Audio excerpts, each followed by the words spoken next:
Hello, guys. So, welcome to the next episode of the A in Education podcast. Nathan and I are going to talk about something that might be a little bit controversial for some people because of how the industry is at the moment, and that is, are business coaches needed?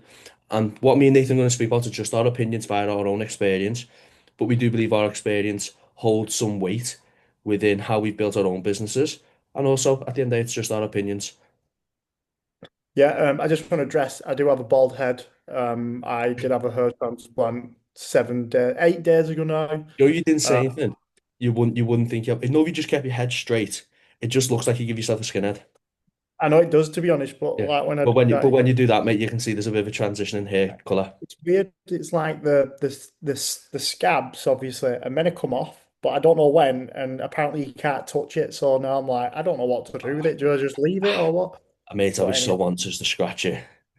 mate, I actually want to kind of like, as disgusting Just as do this that. is, just kick the scabs off, yeah, Yeah. and just do that and get them all off. But anyway, Ah, that's another podcast, maybe not.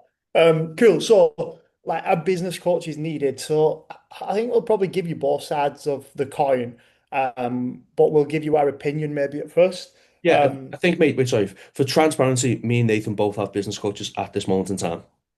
exactly. Yeah. So, So, it's are they needed? Um, I well, the simple think. answer is no, isn't it? Yeah, I think No. I don't think they are until a certain point, right? I think obviously from my own experience, I got up to between 80 to 90 clients on my own without no business coach. I think I got helped by Mark Cole's early days when I first got into online coaching. But apart from that, like literally for the next 3 years after that, it was just literally me on my own, getting results, learning my craft, getting really good at getting results, talking to people and actually producing photo shoot transformations and getting people shredded, building people muscle. And that's how it grew type thing. It wasn't any kind of fancy marketing tools, techniques, funnels, anything like that. It was just me getting really good at what I loved and enjoying actually learning more and developing my own education and looking at all different aspects of that to actually see whether I could improve my thought process and obviously like trying to actually get rid of weirdly me thinking that a calorie deficit is the only way to lose body fat because I actually didn't. I thought there was other Health handbrakes. yeah, health handbrakes that stop people losing fat, and that's what I wanted to look at.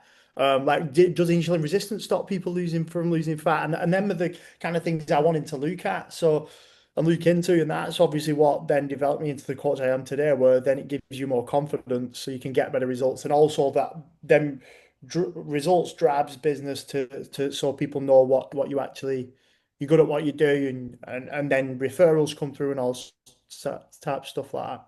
Yeah, I think just to condense what Nathan was saying there, me and Nathan, when we first started our careers, we focused a lot more on education and becoming the best coach we can. And then when we've got to a certain level of understanding of, oh shit, we actually run a business.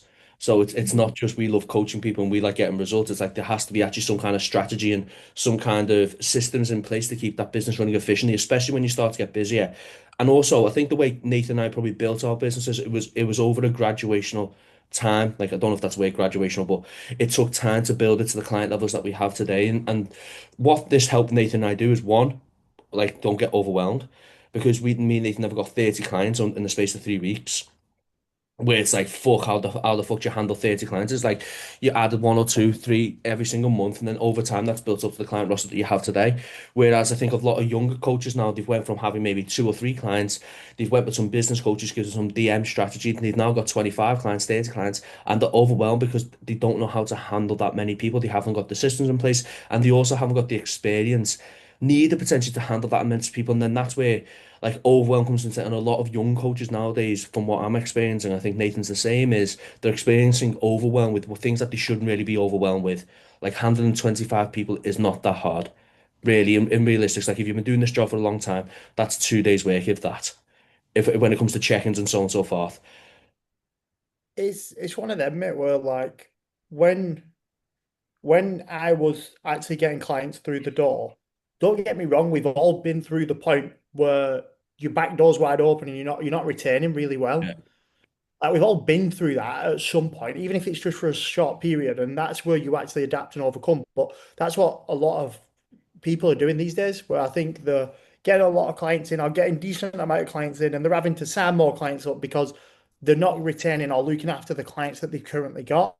And that sometimes isn't that you're not looking after them because you're not trying, should we say, is probably because you're not quite too sure how to speak to someone to roadmap them properly, to kind of speak through different phases and to kind of instill like a vision in someone, which is kind of what you do need to get good at. You need to get good at helping someone see the bigger picture. You do that through your content. You do that through what you post, what you say, your coaching philosophy, and all that type of stuff. So yeah, I think it's just that you as time goes on, you'll develop as a coach, but don't try and skip the bread and butter, if you will, because that's what people are doing. They're trying to skip the bread and butter. The bread and butter is actually fucking learning how to be a good coach and actually getting results. That's the bread and butter. Yeah, whatever coach you are, you don't have to be a transformation coach, but whatever coach you are, you've got to get good at fucking being good at doing what you say you're good at doing. I Don't try and think skip that. just to give everyone some history. So like I first come across a business coach, and it wasn't even a business mentorship that I was part of. It was part of. It didn't even have a name. So it was Adam Haley and a guy called, oh, is it Akish? But he still runs RNT now. But like they separated and they were going to call it, like it was a 12-week mentorship, and he helped you with business throughout that mentorship, but it was an educational platform too. Then that's now turned into the OT, and the OT is what it is nowadays. But that was pre-COVID, a year like 6 months before COVID happened, because the last call was a week before everything got shut down, like the last meetup kind of thing. So you're talking, I don't know how long ago that was. It might not have actually been true that. I don't know when that started. I just might have lied to myself because I think that was RTS I was thinking of. But anyway, regardless, it was just about pre-COVID. And I think Mark Coles had a 6 month PT mentorship and a 6 month business mentorship around similar, like say 2018, 2019. So like business mentors weren't a thing prior to that. You probably had a business mentor who ran multiple businesses, who was a business, it wasn't a fitness business mentorship, it was a business mentorship. And just to give a bit of insight into the types of business mentors that can be around these days, a client who was on mine and Nathan's in education mentorship, he sent me a reel of how this business mentor is working 16 hours a day, and he was popping modafinil left, right, and center. He was smashing monster drinks, and it was so, and I think he was having coffee as well. And then he was also eating shit food, like no, like biscuits, things like that, just to keep his energy levels, so he didn't have to go and prepare food. Now, if you're getting mentored by someone who's nothing to do with fitness themselves and they live a really, really poor life, all they're going to do is think people are numbers, and they're not going to think them as clients. And you never want to think of your client as a number, as an in and out transaction. The client is the person, the client is the one that matters out the whole situation, but the result matters. So you've got to treat people like people and not numbers. But a lot of business mentors will just want to know numbers, numbers, numbers, numbers, numbers. And if a client feels like a number, they're going to leave at the end of the day. If you're just putting a client on a cookie cutter system, they're just going to leave. If you're not teaching the client how to maintain or learn or develop all the stuff that you should be teaching along the process, they're just going to leave. Yeah, it's one of them. Like, obviously, business mentors do have the place. Like, we're not here just going like business mentors are shit because we wouldn't have one if there Yeah. was. Do you know what I mean, so we're not saying that. Like, some of them are 100%, just like some coaches are shit, right? But at the end of the day, like I think there needs to be a right time within your journey that you invest in a business mentor. And I think that it also needs to be more time where coaches these days, because I think what invest in themselves in terms of like their own education, because I think it's really gone the other way, where Hmm. it's really gone more towards business mentors and not investing in your own knowledge. And I always use this analogy, if you will. No, it's not an analogy, but I use this comparison. I think that's the best way of putting it, is that a lot of coaches, I'd say fucking 90% of coaches only know 10% more than clients know these days. That's the problem. And as you'll see, like everyone on Instagram, all the coaches are blending in together because nobody can stand out because they don't know any different to the other coach who they've copied the content off or something like that. So that's where business mentors don't come in. If you're one of them coaches, in my opinion, you probably don't need a business mentor. You need to actually get a handful of clients and get fucking results with them people. And if you can't get results with them, then you need to ask yourself why. Yeah. And it's all obviously all down to your own knowledge that you or lack of knowledge around being able to handle someone's emotions, being able to actually get someone to adhere to a plan. Maybe you've never done one yourself. Maybe you've never gone through the process yourself. So maybe doing that, you get the score. But so business mentors do have the place. I think they have the place in a certain point of someone's journey, your coaching career. Like maybe if you're building a team, they're definitely needed for that. I would say 100%. I'd say maybe if you've learned your craft and you're really good at coaching now, you're getting results, and you just need to market yourself a little bit better because you're not as good at marketing, which me and Ali aren't, and we'll both Yeah. admit that. But then maybe you need a little bit of help from a business mentor to point you in the right direction. And that's all well and good. Yeah, I And think you've that's hit it there. Joe, with regards to marketing, it's things like, Joe, if you can get, so your only income of business is, or only income of marketing is referrals. And we know social media is such a big thing now to help you with the social media aspect of things, to help you with potentially more efficient ways for clients to be able to get in front of you, you to be able to have clients sign up through the business instead of potentially just having your WhatsApp or a shitty Google form, whatever it may be. Like these finer things that coaches do not have the skill set to know. Like we've never been taught these things. I think that's where a business mentor comes in places where things that you don't get taught within coaching itself. It's like and you need to have a better understanding. And you do. The PT industry is competitive. It's competitive with a lot of shit, in my opinion, but it's still a competitive industry now, like in regards to the social media. It's definitely a different world. But as I said, you still got to understand the fundamentals of what it is. And another thing that I want to point across to a lot of coaches, like a lot of coaches walking around with one of these things now, like these DJI Osmo things, and they'll happily invest £600 into that, but they won't invest £600 into their own education. And there's enough courses out there that you can spend £600 and get a well full of knowledge that's going to help take your business. That DJI Osmo thing for everyone who is listening to this, not on YouTube, like it's good and it's very convenient. But I wouldn't say it's worth 10 times more than what your iPhone is worth from a video perspective. But if you pay for a course, which is around the same price, even maybe a little bit more expensive, that'll be definitely worth it, more knowledge than what you've got now. And it'll definitely help propel your business. And what Nathan said before about when he first got into this industry, and he was like, he wants to see if there's any health handbrakes that can help that would be hindering fat loss. That's Nathan trying to prove his own theories wrong. So he was trying to prove his own theories wrong in regards to like this is what I know that works calorie deficit, but is there more to it?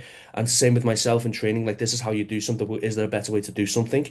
And it's like me and Nathan are constantly trying to sort of what's the word when you're going against your own theories?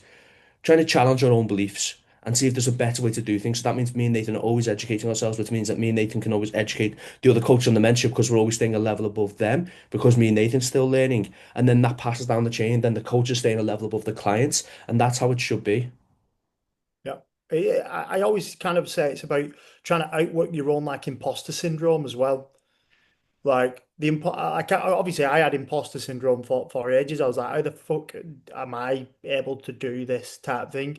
Mhm. But now I don't have it anymore because I'm kind of like, well, I've put the work in to actually establish myself more.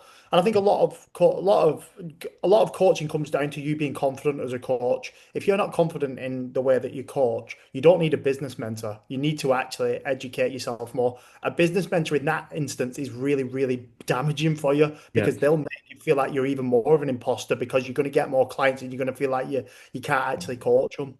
So in that instance, then you definitely need to self-educate in some way, shape, or form. Yeah, and I think just like to wrap it up here, it's like when it comes to business mentors, me and Nathan, as we both said right at the start, we both have one, but both of the business coaches that we have align with our values as well of what kind of business we want to run. Like me and Nathan want to run a business where it's clients focused, client results focused, and that's what everyone in A N Education wants as well. Like that's who me and Nathan, the coaches that we mingle ourselves around, that's what they all want. So if you want a business mentor, make sure you get a business mentor that aligns with the values that you want for your business as well. Don't just get all brought in by the my clients have made in 10K because it's that monthly recurring income, or if they just had one very, very good month and they're gonna have four shit months after it. So like you've got to do your research on them as well. Because again, like everything looks pretty on social media. As Nathan said, there's enough. you can say there's enough not as good coaches out there now, but they're very good on social media, so they can paint a pretty image, but the service that they may provide, sorry, isn't what it should be. So again, make sure you do your research if you are wanting to get a business coach. But me and Nathan both said they are needed, but potentially depending on where you are on your coaching journey. Exactly. Right, guys? Hope you've all enjoyed the episode. Any questions, put in the comment section below.